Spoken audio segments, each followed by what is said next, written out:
So good day mga boss. Ayan, for today, so magta-transfer tayo ng mga mollies. Ayan. So, ito yan mga boss, dyan nakalagay yung mga molly. So, babawasan lang natin ng tubig, tapos ita-transfer natin doon sa ating black tub na nandun sa baba mga boss. Galan natin ng tubig.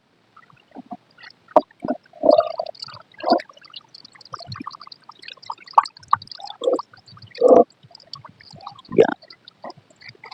So, dalhin natin yan sa baba. So, pero pwede natin iwan na lang muna yung aquarium. Kuha lang tayo na magaan na lalagyanan. So, ito mga boss, ilagay lang natin dito. Ang suk to eh. Sayang naman. Yan.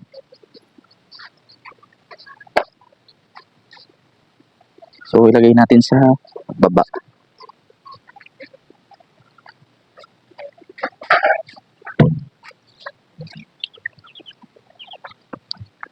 So, dito mga boss ay dito natin ilalagay yung ating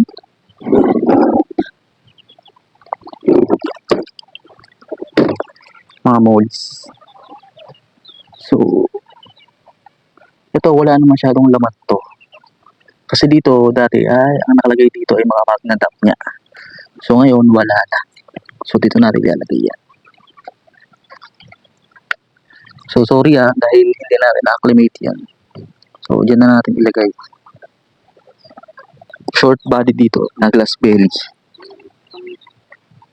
Ito mga glass belly dito. So, itong mga tab na to ay napabayaan na natin. Yan. Pero may mga isda pa rin yan. So, nilagyan natin ng isda yan para hindi magkaroon ng kiti-kiti. Tapos ito, mayroon din tong isda. Yan. Tapos ito yung tab natin na walang laman. So, may gagawin tayong project dyan. Pag maluwag na yung schedule natin mga boss. Tapos ito naman yung ating mga Ludwiga repens. So, pinaparami natin. Kasi last time, di ba, nagtanim nga tayo. Pero, dito sa gantong tab, dahil dun sa taas nga, hindi masyado maaraw. So, namatay sila. So, ito ngayon, dito tayo nakakapagparami. Tapos dito naman, ito yung mga bakupa. Napakarami.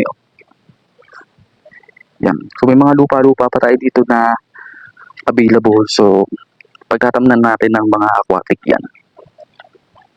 Tapos, dito naman, napansin nyo, green na green yan. So, may mga dapnya moy na dyan mga boss. Daming dapnya moy dyan. Yan, dyan tayo nakapag-culture ng dapnya moy na. So, kung for feed lang naman, yung hanap nyo. So, ayan o. Dami yan o. Yan. Dapnya moy na yan mga boss. Yan. Yun o. So, yan. So, pag wala kang, halimbawa may mga pray ka. So, goods na goods yan mga boss. So, ngayon, yun. Yun lang naman mga boss, yung nakapag-transfer tayo ng molly dito sa tab na to. So, sa mga susunod na araw, lilinisin na lang natin yan para makapag-start ulit tayo ng culture ng magna-dap niya dahil tag-ulan na. So, last time kasi, hindi tayo makapag-culture dahil sobrang init. So, hindi nakakaya ng magna-dap niya kasi dito ay sobrang init dito pag hapon. So, kaya hindi tayo mahirap tayo makapag-culture. So, ngayon, linisin lang natin to sa mga susunod na araw. So, update ko na lang kayo dito pag nalinis na natin. Yan.